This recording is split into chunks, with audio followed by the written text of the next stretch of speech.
and that's how I got a six-pack. But welcome back to Sri Lanka. Good morning, Sri Lanka. Sorry. Welcome back to Sri Lanka? Welcome back to Sri Lanka. I think that's a better way. Did everybody go abroad? Yeah, because everyone's... I don't know where I went with that. Welcome back, though. In case you just tuned in, we're here with Dr. Harindu Vijay Singer, who's back, and we're speaking about fitness and lifestyle and health. Yes. That's most important. Just before we went into the break, you brought up pregnancy. Now, a lot of the ladies that are watching, the new mommies, would you recommend that they, as soon as they have their baby, go straight to the gym or start working out to lose that baby fat? Is there a time period that it's best to lose your fat? I've heard there is. Actually, it's during the pregnancy period that you should start watching the weight, and you can keep exercising right during the period. Yeah, things like walking, even a bit of swimming you can do. And again, watch your diet. The best thing is when you're pregnant, to watch your diet, just consult your obstetrician. He's the best person because you want to have the correct amount of calories without having excess calories. So just keep watching the weight and exercising. And after the delivery, once you're again cleared by your obstetrician, you can get back to your normal day-to-day things. But again, it's a diet which is going to be very important. I remember once we were discussing on the show, I don't remember whether you were here, but we were discussing pregnancy. And the respective doctors over here said that you don't need to eat for two. That is apparently a misconception. Wow. Can you believe that? And all this time our moms have been telling us to eat for your child as well. I mean, it's quite important that you remember that it's not true. Because when you eat for two, you obviously gain weight, right? That's true. So you could actually monitor what you're eating, like you said, going on, not really a diet, but you can monitor what you're eating so that it'll be enough for the person that you're carrying as well. Basically, the baby will get the number of calories or whatever it needs from the mother. That's how it's programmed. And you need to be really very down in nutrition to affect the baby. But again, it's good to have a balance where you don't overdo it. But again, the best person would be the obstetrician to advise you on it, because there's a certain amount of weight gain that you can have every month. So he will tell you whether you're going too much or going too... Alright, that's brilliant. Alright, now the question that everyone is wondering now, since we had the doctor, I've been getting this, hey, ask him this, as soon as the doctor walked in. What's that? How do I get a flat stomach? That's something that all Sri Lankans want to know. But I'm sure you can tell them because you just said that you had six-packs.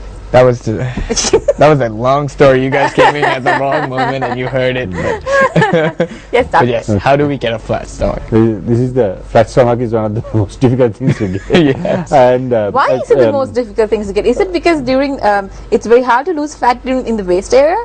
Is that the most hardest part of the body? It's the most resistant area, and it's the area which you lose the fat last. Okay, so what's the first? It's actually programmed. Different people lose the weight in different areas. Some people start losing in the face, some in the back area.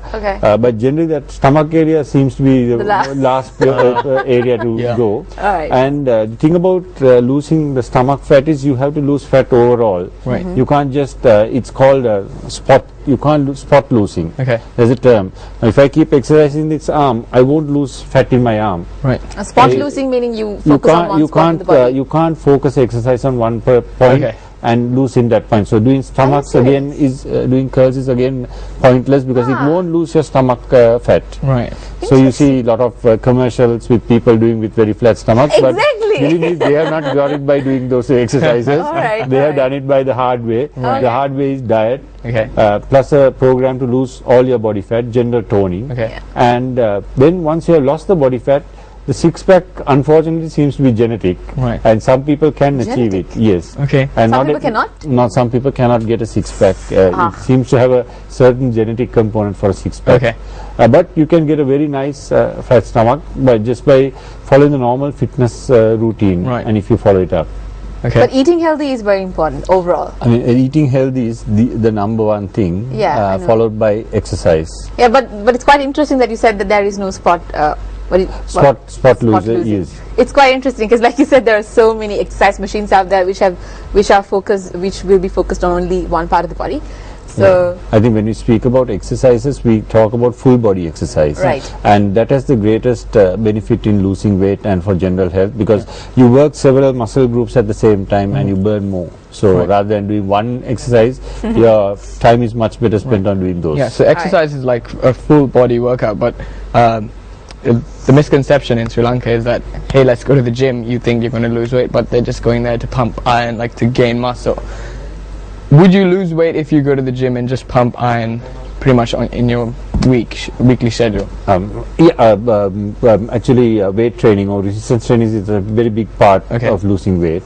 It plays a huge role, and because what happens is when you put on more muscle on your body, your basal metabolic rate, or the number of calories you burn throughout the day, goes up. So that's why I think you asked the question why males or females have the highest metabolic rate. Exactly, I was wondering. And males have a higher metabolic rate because they have more muscle mass on their body than females. It's something which has come through evolution, and because of that they will burn more throughout the day, and by doing weight training you get bigger muscles.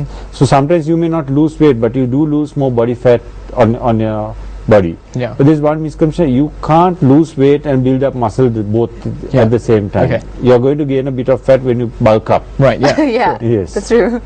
Would you suggest that we try then dietary like supplements there? Would that make sense instead of? I personally don't believe much in supplements. I believe that the healthy diet, that's what we always recommend even to sports people. The normal healthy diet is your base. And supplements, I mean, if you want, you can try a bit of things like whey protein. The rest we don't recommend. There is things like creatinine, nitric oxide, and various things. But if someone is not getting enough protein, you can go for some whey proteins. But again, remember that they also have a certain amount of calories involved. But if for general fitness, a normal healthy diet with a proper gym workout routine is the most important thing. Quick question. Now, I've always wanted to know, is it best that we use, I brought this up the last time as well, is it best that we use a treadmill or we use the outdoors to run? And I wanted to repeat this because today's show is very relevant to that question. So I wanted to get the people watching and who missed this. I think last time we were talking about just joints and how it affects the joints of the legs and all. I think last time I said that running on a treadmill has less effect on a joint than running on a outdoor hard surface. That is one benefit of the treadmill. Second is, of course, if you have it at home, you just get on it and go. But you also mentioned that we should have a good treadmill. You should have a good treadmill, not a very cheap one. The good treadmills are really good. Now, the effort you have on a treadmill is generally less than going outdoors. They say it's about 10 to 15% less than running outdoors. So when you run outdoors, there's more what we call friction of the surface, and it's a bit more harder than running on a treadmill. But then, I mean, I would say either is all right. And especially if you have problems with your knees and all, running especially on hard or hard surface, you're better off running on a treadmill. I see. Alright, this question comes on our Facebook page, private message for the doctor himself. Why are muscles sore after a workout? Why are muscles sore after a workout? Because we work out. Sorry. maybe not. Because the muscle is tired. I don't know. Let's ask the expert. Now, when we work out, what we are trying to do is we are trying to stimulate this muscle to grow. So in doing that, we are pushing it a bit to the extreme of what it can do, and so it's going to feel a bit sore in the following day. So you have to rest those muscle groups the following day. Then only that muscle grows up and becomes bigger, and that's when you get the benefit. Now, if you are getting excessive soreness, that means your workout is too much. I mean, it has to be after 48 hours you should be nearly fully recovered. If it's anything more, I mean, either the weights you are doing are too much or the reps you are doing, so you may have to cut down the workout, because excessive soreness is also not good. We call it late onset muscle soreness, and so you have to reduce that workout down a bit. So doctor, are you saying that working out while your muscles are sore is not healthy? Or what if a person wants to work out every day and still he would feel that his muscles are sore? Would you recommend him to go to the gym the following day? Actually, now when we work out, we have a aim, we need a benefit. And say if I'm going to work my chest muscles today, and I have to give it a rest the following day so that it builds up. So you do something else, maybe? You do something for your legs. You do something walking. And so in that time, the body has got stimulated, that muscle has broken down and rebuilt bigger. So the next, say 2 days when I do the next exercise, the chest muscle is bigger and I can push more. So that's the whole basis of this thing. I mean, I'll tell a nice story. I mean, the first, this is called overload. Right. Okay. And the first mention is from a Greek wrestler. He's called Milo of Croydon. Okay. And what he did was, 4 years to the Olympic Games, he would take a calf on his shoulder and walk around the field. A calf? Yes, Okay. the calf, right. Yeah. So the calf is small, but after 4 years, the calf was a big bull. Yeah. So, Exactly. but by this time, this guy is also huge. right, Because okay. his body has got used to it. So you say, yeah. It's Right. called overload and adaptation. That's Okay. a medical term. You overload the muscle and the body adapts and it becomes bigger. There's some, if you type on the internet, you get some nice pictures. So this is the first mention of overload and adaptation. That's a real story? It comes from that, but it's, so it derives it's the from first mention of how you overload and adapt muscles. Okay. And so that's the whole aim.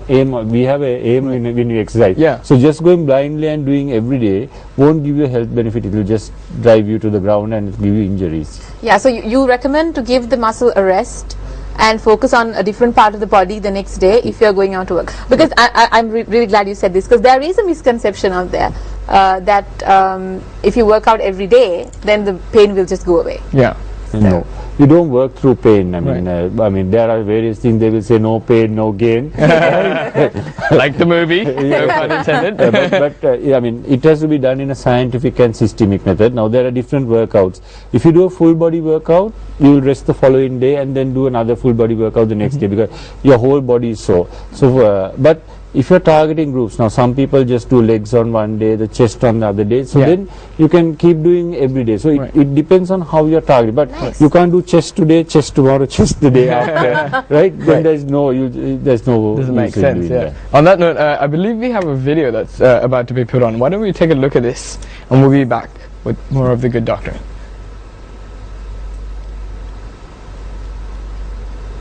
Alright, so doctor, what's going on right here? It shows, I mean, This this is is biceps and the triceps? biceps and the triceps, Yeah. Okay. and it shows two muscles working in groups. Okay. And this shows one of our basic exercises where we work the muscle. It's a push-up, Yeah. and this is we are just using our body weight to stimulate these muscles to grow. Okay. Right. This is another exercise, a dumbbell-based exercise. It's a lunge. Okay. And you can see them holding a dumbbell. Yes. And this is another resistance exercise, a machine. Okay. This is a bit of an advanced machine, but you have the normal machines we have in the gym. Whoa. Right. So this is very hard. stimulating, and this is using a barbell. Right. So these are all the different ways that we use to stimulate our muscles to become bigger, Right. and the various equipment that we get. So if and this is a easier one. This is a resistance band, and anyone, and then we use this various equipment which can use to stimulate muscle, which is a kettlebell, Okay. right? And then you can use the various balls and various things. Yeah. So I mean, this is the basic ways that we stimulate muscles. Okay. And so in our body, these muscles are there in groups. Okay. And when we stimulate these muscles, there's various methods we can use. Okay. And various exercises that we use to stimulate muscle. Yeah. And as I said earlier, the whole idea is to stimulate this muscle to grow bigger. Yeah. All right. So one of the basic methods is what we call isometric, Okay.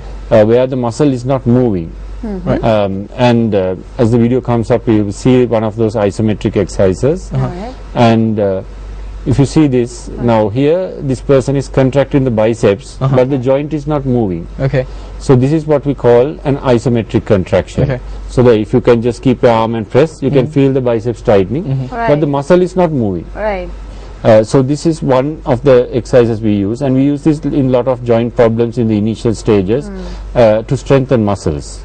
Okay. Right. So this is the first type of exercise, so the contractions that we use. Right. And so this is a more modified, this is called the plank. Okay. This is one of the exercises we do to strengthen the core muscles, the stomach. And you can see there's a technique, and you hold it. When you hold all the muscles, and they are not moving, Right. but Yeah. they are all contracting. Yeah. Right. Then the next one we call is the isotonic exercises, where when you bend, we call this a concentric contraction. The muscle is shortening against resistance. So This one is called that. Yeah, that earlier one was a concentric. This is a eccentric, Eccentric. where the muscle is being straightened, muscle is being pulled. Right. So when we do exercise, we stimulate the muscle on both the eccentric and the concentric ways. And actually, that eccentric one, where the muscle is getting stretched with the resistance, has more potential to stimulate muscle. So if you see doing a bicep curl, this is a concentric, that's eccentric.